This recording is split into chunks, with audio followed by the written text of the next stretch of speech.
This is CBC Nova Scotia News. Digital abuse. 2 men are charged over AI-generated sexual deepfakes of Canadian women. Gas bailout. The Energy Board hikes retail margins to save struggling stations. And a Steel Solution. Member 2 First Nation tests fast, affordable modular housing to cut wait lists. Staying chilly this weekend, chance for some isolated showers on Saturday, and then again later Sunday. Your full forecast is coming up.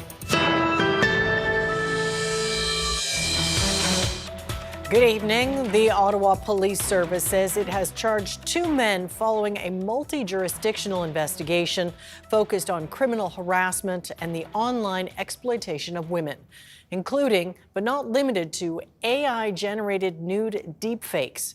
One of the men is facing 79 charges, and the case involves at least 24 women. We do want to warn you that the content the women describe is graphic, violent, and includes references to rape. The CBC's Kayla Hounsell has been speaking with many of them. Been speaking with 10 women who say their images have been identified by police in connection to this case. They live in 3 jurisdictions here in Nova Scotia, Ontario, and Nunavut. And to give you a sense of the kind of content we're talking about here, the women describe violent and graphic imagery that includes their real faces in AI-generated scenes of rape, torture, bondage, and kidnapping. Some of them say they were made naked in these images, including when they were minors. The Ottawa Police Service says 60-year-old Stephen Lowe of Maitland, Nova Scotia, is facing 79 charges, including harassment, uttering threats, possession and publishing of obscene material, and child sexual abuse material. A second man is also facing charges. Now, it is important to note these allegations have not been proven in court, and the lawyers for both accused have declined to comment. But here's what one woman had to say about Lowe, a man she considered a friend. He was like the sweetest guy with like, have a great day, with a nice chuckle, and like if you talked about women's like rights and like what they've been through and stuff, he would like well at the eyes and like whole advocate for like LGBTQ rights and Black Lives Matter and like all the important things. But then when he's online, it's completely different. CBC News is protecting the identities of the women we spoke with because they fear their physical safety, and some of them are covered under a publication ban. They are calling for stronger laws to deal with this kind of behavior, and a bill that would do exactly that has been winding its way through Parliament. It would specifically criminalize deepfakes. The women involved in this case are imploring politicians not to delay. Kayla Hounsell, CBC News, Halifax. A central figure in the 2020 mass shooting has died. Clinton Ellison told a tale of survival the first night of the shooting rampage that ultimately killed 22 people. Tom Murphy reports, and a warning, this story discusses suicide and may be upsetting to some. It was the most terrifyingest thing I've ever experienced in my life. Clinton Ellison became a face of the fear that marked that horror-filled night in Portapique. I'll be traumatized for the rest of my life. After discovering his brother Corey shot dead at the side of the road, Clinton Ellison ran for his own life, hiding in the nearby freezing woods for hours.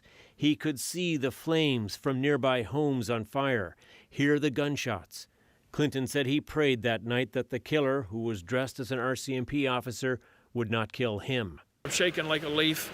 I'm just terrified. I'm terrified from the whole ordeal. It's going to scar me for life. Richard Ellison says he was shocked by Clinton's passing, but says Clinton was suffering mentally. Well, he was suffering from severe PTSD and trauma from what happened, and he just never was a changed person after that. He, just wasn't the same.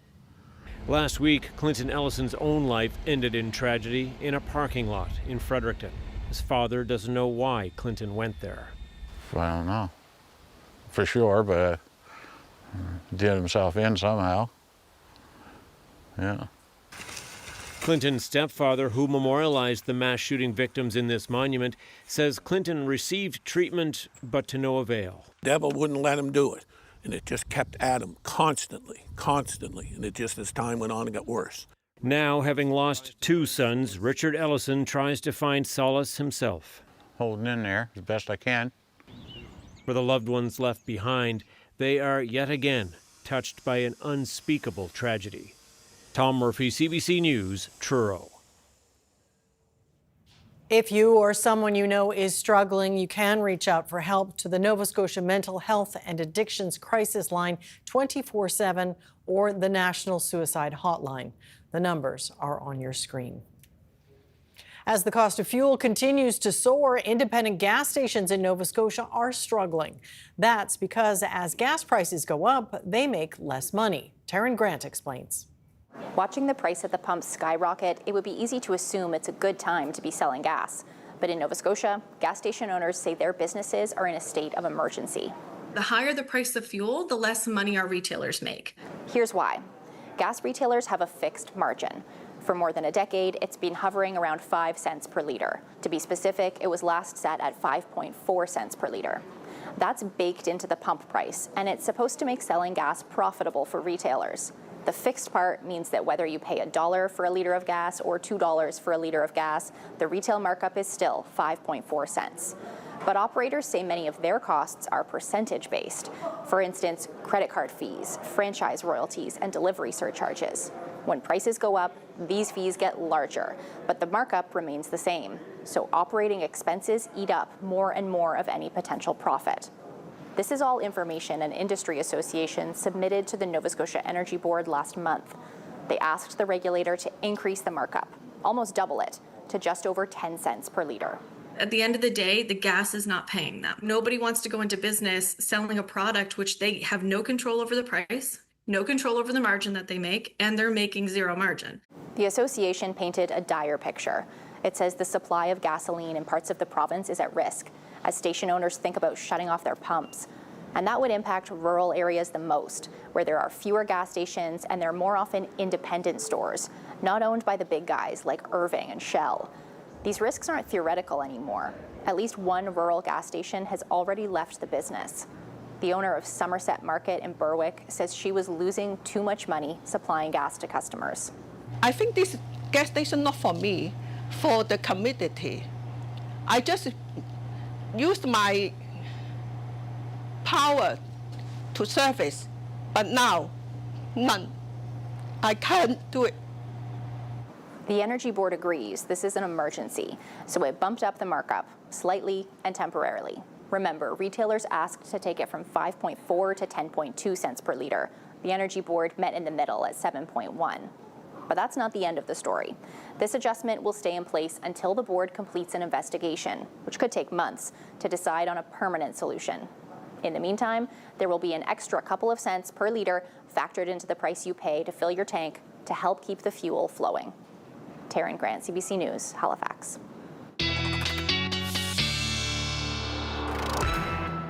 And Ryan is here with first look at the weather, and boy, oh boy, it's chilly out there. Yeah. How chilly is it? Well, here's the proof. We talked about the potential for snow last night on the program, and yes, there it is. This was the CBC station in Sydney this morning. Thanks to Steve Sutherland, host of Information Morning, for this beautiful, beautiful shot. And there's video as well. Some great video. Don't want to miss that coming up in the main forecast. I say great, but yeah, no. Late May snow, indeed. 4 degrees in Sydney, the high temperature today. 17 at Baccaro. That was our hot spot today. And again, in that northerly flow, the southwestern areas are the warmest spots. Tomorrow won't be quite that warm, but 13, 14, maybe 15 coastal Shelburne County. A little bit warmer in Cape Breton tomorrow as well. Chance for some isolated showers in the northeast. A similar type story on Sunday. We'll break down that full weekend forecast coming up. All right, we'll talk soon. Thanks, Ryan. Thank you. A large corporate landlord based in Halifax says it does not expect to start new developments anytime soon. As Andrew Lamb reports, the company is pointing to market conditions and issues with water infrastructure. One of Canada's largest landlords is hitting pause on new developments. Halifax-based company Killam Apartment REIT owns nearly 18,000 apartment units across the country. Currently, we do not expect to start any new developments in the near term due to market conditions and policy changes in some of our key development locations. Issues with water infrastructure are one thing Killam is pointing at. In Ontario, for example, the region of Waterloo said in January it had to pause its support of approvals for new developments. That was because of concerns around water capacity.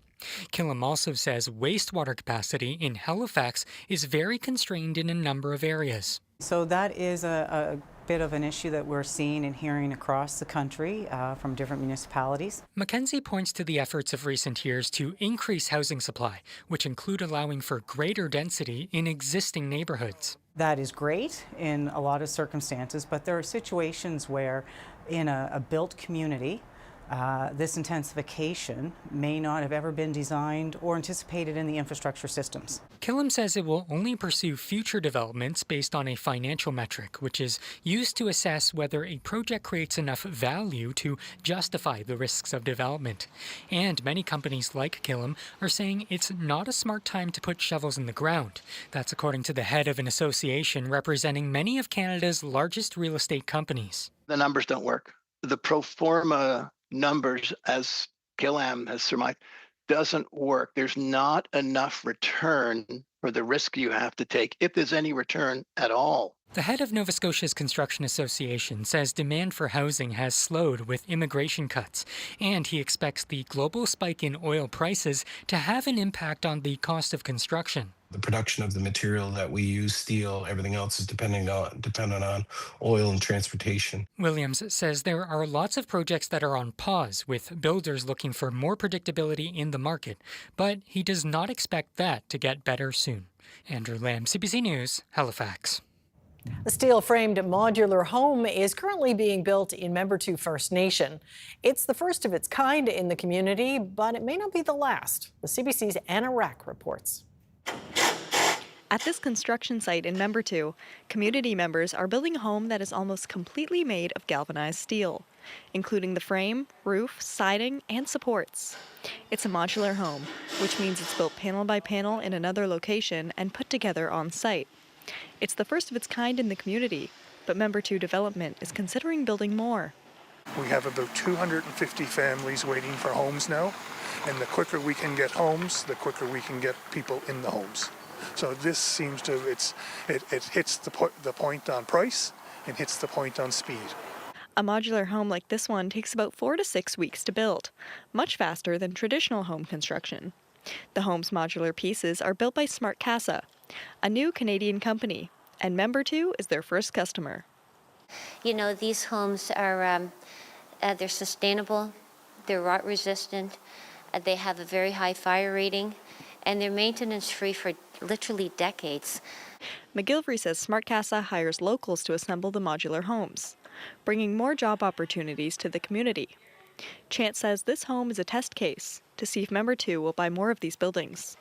But the First Nation has not made a final decision on that yet. If we have land left, if the project proceeds the way it's proceeding, we definitely will be interested in doing more homes of this style. Chance says Membertou was able to get a deal on the build, but would not say how much it cost. He said for this 3-bedroom home, it will cost about $650 a month for a family to rent. The house is expected to be completed by the end of June. Anna Rack, CBC News, Membertou. The Yarmouth Hospital Foundation announced its second largest donation ever on Thursday, $7.75 million. The money is from an anonymous donor. It will go towards a capital campaign for the hospital's new emergency department. The foundation's largest donation ever was also anonymous. 5 years ago, it received a gift of $22 million. Spryfield hockey coach Troy Ryan has been hired to run a new expansion team of the Professional Women's Hockey League. The 54-year-old Nova Scotian will be both general manager and head coach at PWHL's San Jose franchise.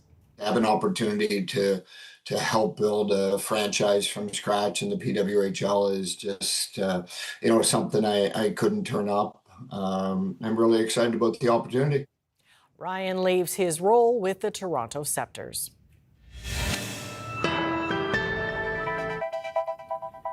There's a look over Halifax Harbor on this Friday evening. Ryan will be back with his full weather forecast. See you on the other side of the break.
I know it's not always beach weather at the end of May, but this is something else. This is tough. Yeah. This is tough going.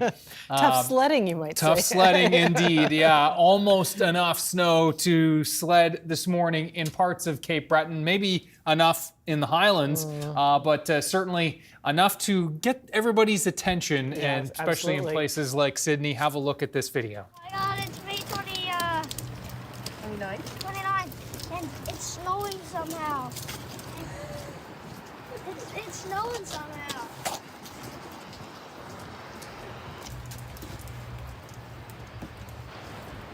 It's snowing and it's snowing very fast.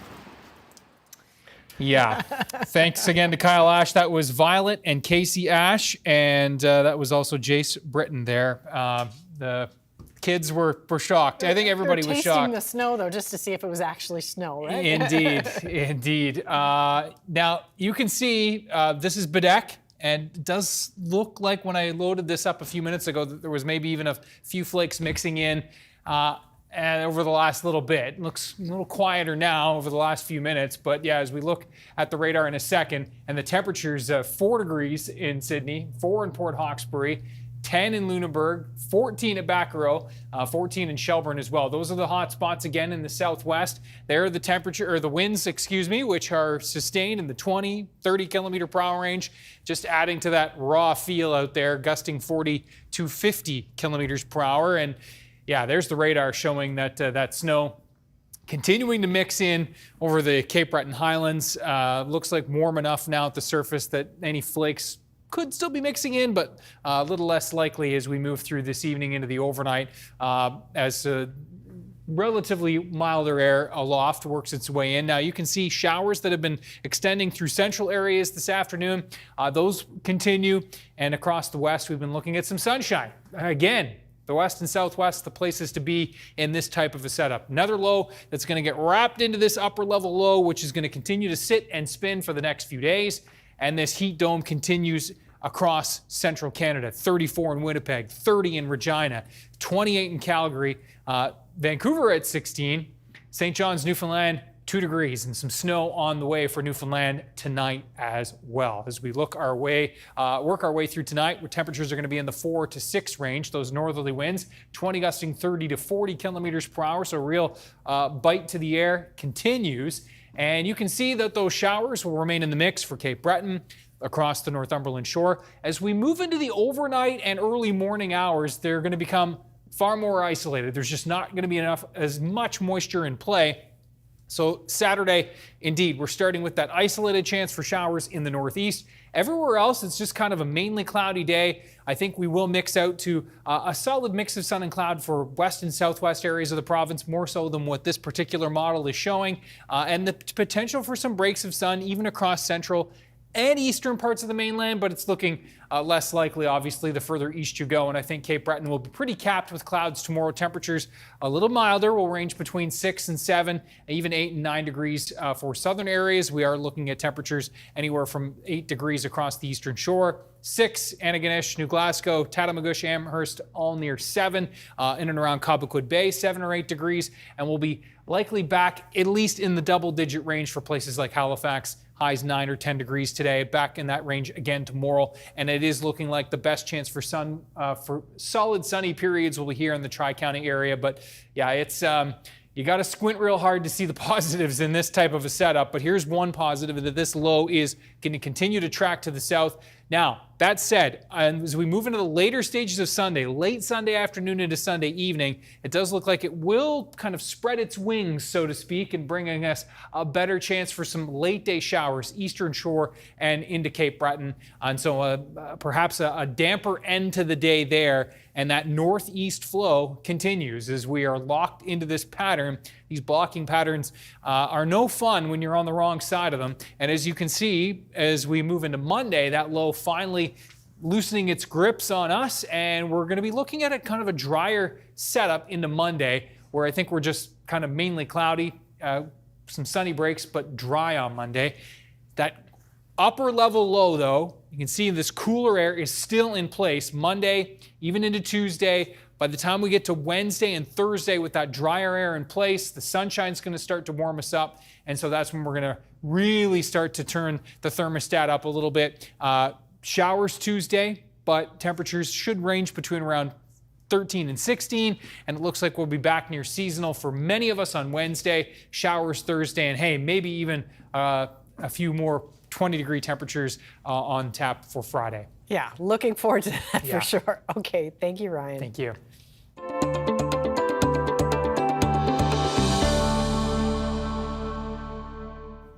This is year 2 for electronic logbooks for lobster and snow crab fishers on PEI. Island fishers say they're adjusting to the new system, but some say they're still not sure how the information they're collecting is being used. The CBC's Nancy Russell reports.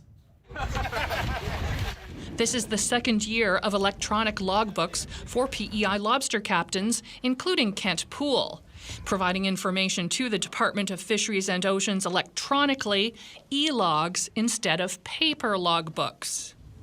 Put in when we start our trip, when we leave the harbor, when we haul our first pot, then what bait we use. For me personally, it wasn't so bad.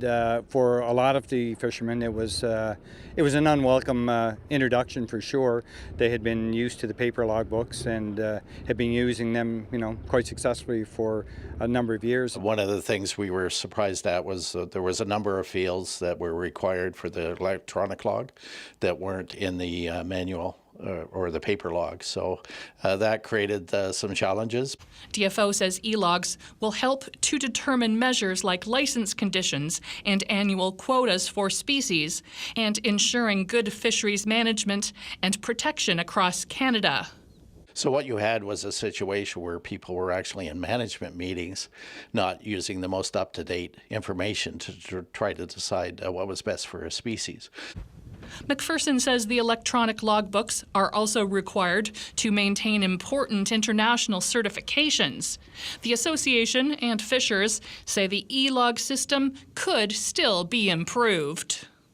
I've always found it a little bit odd that we have to complete it before we come in with just an estimate, whereas if we waited 15 minutes after we sold, we'd have actual numbers for DFO. The Fishermen's Association says it wanted to make sure electronic logbooks didn't turn into a big expense for fishers, so they worked with a software company to design one of 3 systems approved by DFO. We were very concerned about big companies coming in, being the only options, maybe starting at a reasonable price, but ramping up the cost because there's very few suppliers. So we've been able to stay in the mix, and we intend to be here for a long time. Electronic logbooks are now mandatory in the Gulf region, including PEI, for lobster, snow crab, rock crab, and scallops, and voluntary for the mackerel, herring, and shrimp fisheries. Nancy Russell, CBC News, North Lake. Coming up, from surfing demonstrations to scuba diving tips, what to expect when Ocean Week Halifax kicks off Saturday.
Ocean Week kicks off on Saturday. It's a global event meant to honor, protect, and better understand our shared waters. And for more on this, we're at the Beatty Center for Marine Biodiversity, and I'm with Jennifer Meisner, Director of Ocean Week Halifax. So you've got some events planned for tomorrow. Tell me what's happening. We have so many events happening. Tomorrow we're actually kicking Ocean Week off with a cleanup at Africville. So we're going to have a big map. We're going to have divers in the water. They're going to do club dives, clean up around Africville. We'll have people cleaning up on the land. There'll be mermaids. There's going to be all kinds of things just to celebrate for everyone. Well, what do you hope people take away from this week? I think the real importance of this week is that the ocean is so important to us. It's basically your livelihood. It gives you ways to oxygenate, and it helps create the biodiversity, and it's so important to your life that you want the clean air, you want the freshness, you want to just basically be healthy, and you need the ocean to be healthy in order for you to be healthy. So I think the biggest thing that people need to realize is how important the ocean is in your life. Well, it's a big part of your life. You've been scuba diving for a couple of decades, right? So what have you noticed in terms of climate change? What's been different since you started? A lot of things, there are a lot of things that are quite similar. Some of the creatures are similar, but with the warmer waters coming, we're noticing different creatures coming up from the tropics. So things like triggerfish or pipefish and things that we would normally see in the Bahamas or in Dominican, we're actually seeing here in Nova Scotia. And it's very interesting. It's really cool to see, but you know it's all because of the difference in the climate and the impact that the world is having on a knockoff effect. One thing you get to see is different corals, and corals are beautiful and we see them all the time, but when you go in certain places, sometimes because of the temperature change, the corals are actually being bleached and you can see the damage that's happening, and it's really, really heartbreaking. So I really think we need to raise a little bit more awareness about the changes underwater to actually rectify them on top of the water. Because what you can see, people don't think about.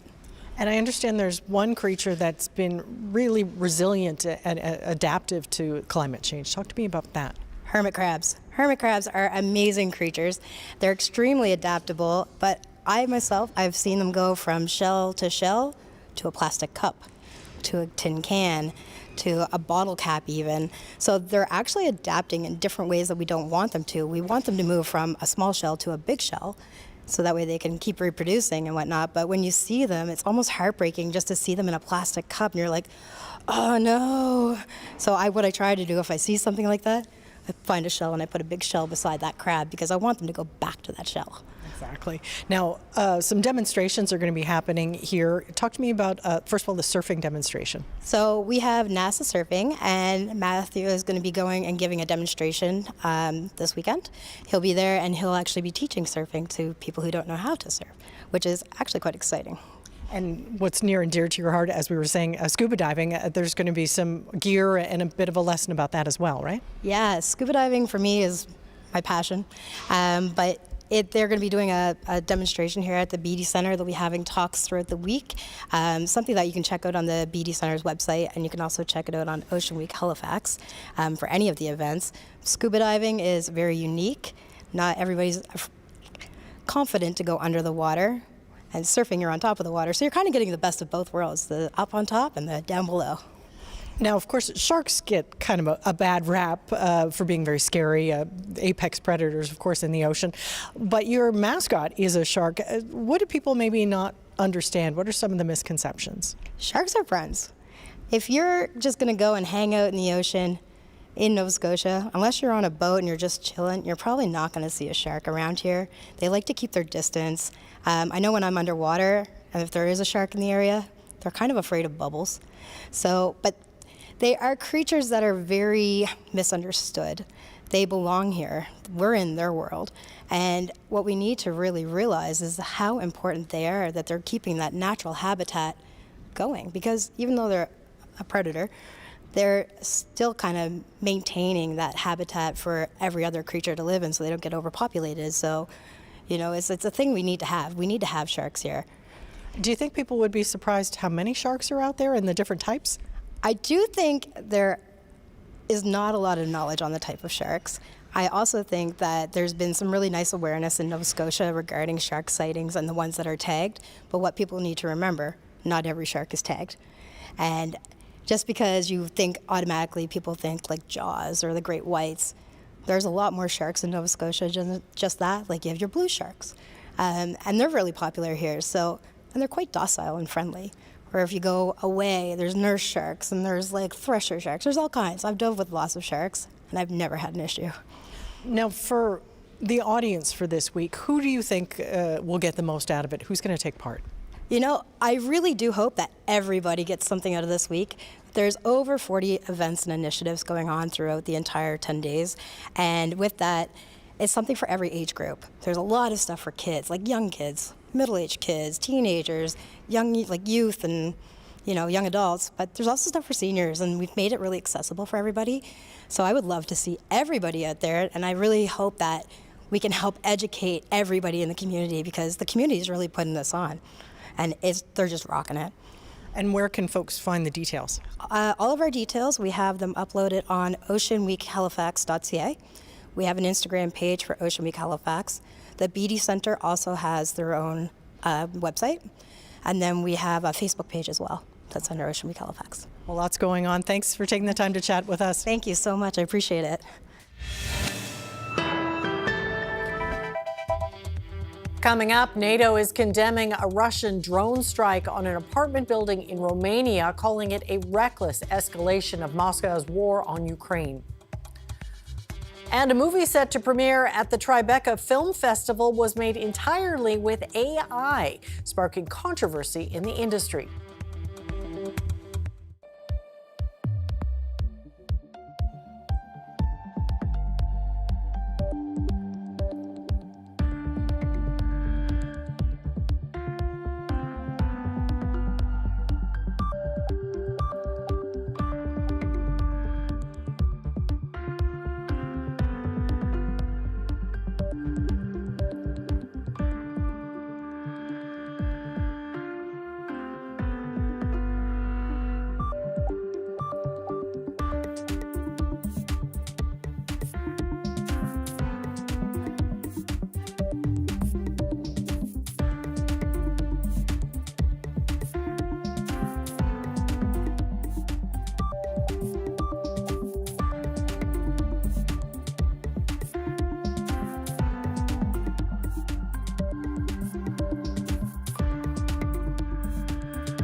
Welcome back. The Prime Minister has condemned a drone strike that hit a residential apartment block in Romania and is widely believed to have come from Russia. In a post, Mark Carney said NATO members were ready to defend Allied territory. The incident is further straining the already tense relationship between Russia and the members of NATO, of which Romania is one. Anna Cunningham reports. Dangerous and reckless. Those are just some of the words coming from European leaders and the head of NATO in response to a drone believed to be Russian hitting a Romanian residential apartment block. This city is some 18 kilometres from the border with Ukraine. Now, reportedly at the time there were 2 F-16 Romanian fighter jets in the air, but Romania's military says there was no opportunity to shoot down the drone. Romania has previously found multiple Russian drone debris, but this remains the first time one has directly hit. Romania's President Nicu Sădan has responded, expelling the Russian Consul General, calling him a persona non grata. Romania has also said it will be closing the Russian consulate. Russia's foreign ministry has denied responsibility. One of the Russian state news agencies reporting that the Russian Foreign Ministry spokesperson says all accusation on Russian involvement in drone incidents in Romania are groundless. Russia's deputy chair of the country's Security Council has warned European leaders that drones, he said, would continue to stray into their countries and prevent their populations from sleeping peacefully. The NATO Secretary-General Mark Rutte said Russia's reckless behaviour is a danger for all of us. Ursula von der Leyen, the EU Commission President, said this: Russia's war of aggression has crossed yet another line. Ukraine's President Volodymyr Zelensky has posted, "We are ready to support Romania in whatever way is necessary under these circumstances." And from the British Prime Minister Keir Starmer, he said time and again Russia has shown it has no regard for civilian life, international law or sovereignty of its neighbours. European leaders have long feared that Russia's war on Ukraine could spread wider in the region. But it's hoped for now retaliations will remain along diplomatic lines. Anna Cunningham, CBC News, London. Ottawa is pledging new help for the deadly Ebola outbreak, with travel restrictions now in effect. Christine Birak shows us why the move is coming now and just how desperate the need for aid is on the ground. Boxes packed with critical gear finally landing in the heart of the outbreak. This volunteer says the arrival of these medicines gives us hope. Hope that is desperately needed. A rare strain of Ebola has been spreading with alarming speed in the Democratic Republic of Congo for as long as 2 months. In the wake of deep cuts to foreign aid programs, the response on the ground is only now starting to take shape. Canada has always believed that the best way to protect Canadians is to help the world. Ministers offered a new $8 million commitment to the global Ebola response, a small fraction compared to last November, when Ottawa slashed $2.7 billion from foreign aid over 4 years. We'll continue to monitor the situation, and we will adjust our approach as the situation evolves. And ahead of the World Cup, borders have slammed shut. In a trilateral statement, the United States, Mexico, and Canada have announced aligned public health travel measures, barring travelers from the DRC, Uganda, and South Sudan for 90 days. We are taking precautionary measures. Is it perfect? Certainly not. But the minister says Canada's not being pushed to act by the U.S. We cannot and will not allow any cases of Ebola to enter the United States. The U.S. will be sending Americans exposed to Ebola to Kenya for care, a move some Kenyan doctors call morally disturbing. In a statement, health workers say their country is being treated as a containment colony. It does harken back to colonial days when powers would do as they wanted in other jurisdictions. Public health experts warn aid cuts cripple defenses against the disease, and they say defunding systems that track deadly viruses blind African health officials to the problem, leaving Canada and the world more vulnerable. Christine Birak, CBC News, Toronto. A Canadian man has pleaded guilty to 14 counts of counseling or aiding suicide in Ontario. Kenneth Law is accused of running an online operation that sold lethal products in dozens of countries. In exchange for the plea, Canadian prosecutors will withdraw 14 murder charges. Thomas Dagg has more on his crimes and their impact on the victims' families. Kim Prosser holds her son Ashton's photos and memories close to her heart. Now, for the first time, the man who sold Ashton poison to take his own life has admitted responsibility, as Kenneth Law pleaded guilty in an Ontario court to aiding 14 suicides across the province, with victims as young as 16. This is trauma. This right here is trauma breeding trauma. It's not healing our own wounds. Families in the packed courtroom wiped away tears while Law showed no emotion in the prisoner box. Asked by court staff 14 times, once for each death, how do you plead, guilty or not guilty? I plead guilty, he said. I wouldn't want to be here for 6 weeks listening to trial and fighting back and forth. So I am grateful to be here for this day. Court heard Law sold packets like this filled with a toxic salt, knowing buyers would use it for suicide.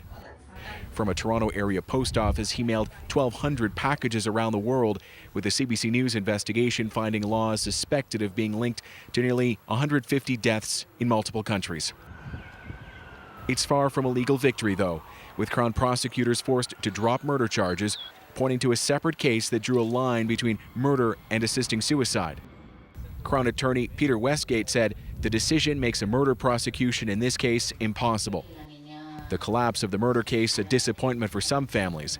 Leonardo Bedoya and Maria Lopez lost their 18-year-old daughter Yesenia in 2022. It's a wound that keeps opening up every day, Leonardo said, and it will be worse if he is not sentenced to a lot of years in prison. The court will hear victim impact statements from families in September, and Law will be sentenced later this year. The judge has already told him aiding suicide carries a maximum prison sentence of 14 years for each death. Thomas Dagg, CBC News, Newmarket, Ontario. Some Uber customers say they're being charged for a monthly subscription membership they hadn't signed up for. Uber Canada says it doesn't enroll people in its paid membership program without consent, but some industry experts are crying foul. Sophia Harris explains. Nora Kelly was surprised to find an $11 charge from Uber on her credit card bill for May 11th. After all, this is how she got around that day. I said, this is crazy. I was biking all day. Next, Kelly uncovered 4 more Uber charges for previous months, totaling almost $60. Uber One. Turns out she was enrolled in Uber One, a monthly paid membership that offers discounts. The problem? Kelly says, to her knowledge, she never signed up for Uber One. You feel like you've been scammed. CBC News heard from more than a dozen upset Canadians who said they were signed up for Uber One without their knowledge and hit with 1 or more monthly charges. The Federal Trade Commission is now suing Uber. In the U.S., similar complaints prompted the Federal Trade Commission to sue Uber, alleging deceptive billing and deceptive cancellation practices, as many people say they had difficulty canceling their unwanted membership. This tech expert says Uber may be getting people to sign up for Uber One by incorporating what are known as dark patterns, subtle design tricks embedded in websites and apps. Dark patterns are used to nudge individuals, psychologically nudge them into clicking on something. You may not even realize that you clicked on it and agreed to it. In an email to CBC News, Uber denied using dark patterns and said it does not enroll or charge people for Uber One without their consent, and that canceling typically takes less than 20 seconds. But Kelly communicated with Uber over the course of 2 days before she got her membership canceled, and she failed to get all her money back. It feels like you've been taken for a fool. After CBC News reached out to Uber, the company told Kelly it would refund all her Uber One charges, plus issue a $30 credit. However, Uber still insists Kelly signed up for the program. Sophia Harris, CBC News, Toronto. A film premiering at a major New York film festival next month is already generating controversy. Dreams of Violets is a docudrama about the recent deadly anti-government protests in Iran. But it was completely AI generated without any actors or even real scenes. Alexander Silberman looks at why, despite the backlash, the director feels it was a necessary choice. A film inspired by recent events in Iran, telling a story of resistance in the regime's brutal crackdown on protesters through the eyes of 5 strangers. But there are no actors, sets, or cameras. The film Dreams of Violets is entirely generated by artificial intelligence. Now set to premiere at the Tribeca Film Festival, the first AI movie to be part of any official festival lineup. I did it after work or sometimes during work in a cafe. The film's director says AI opens up opportunities for aspiring filmmakers with little resources. Dreams of Violets took about 3 months to make, with a budget of just $2,000. This is a genre where the film was impossible.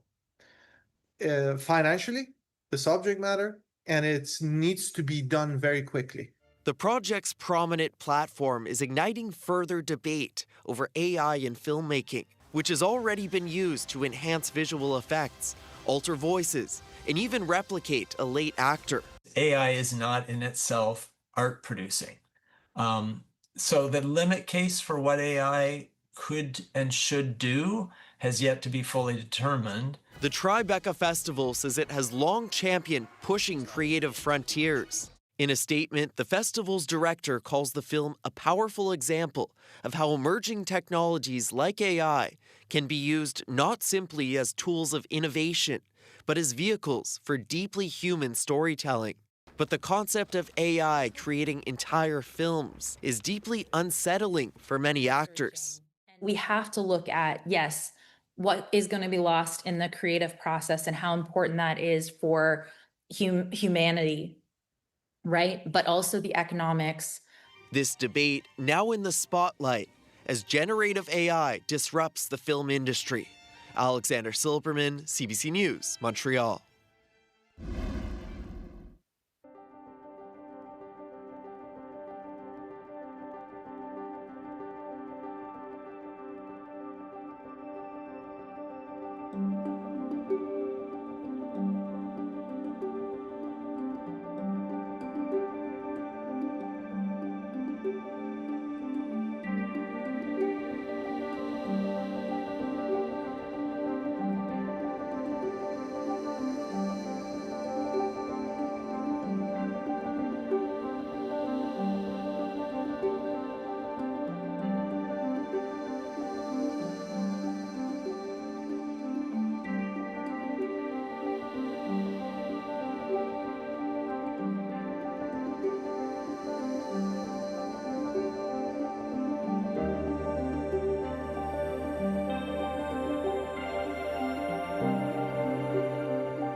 Welcome back. Well, I know yesterday you were saying, well, if you see any snow, be sure to get a picture of it. And I think a lot of people were taking a lot of pictures. Yeah, especially in the Cape Breton area. We did get quite a few, and of course a video earlier in the show, which was great. But one more before we say goodnight. Have a look at this. We're going to zoom in on New Waterford, and this was a sad sight. Oh, those poor flowers. Yeah.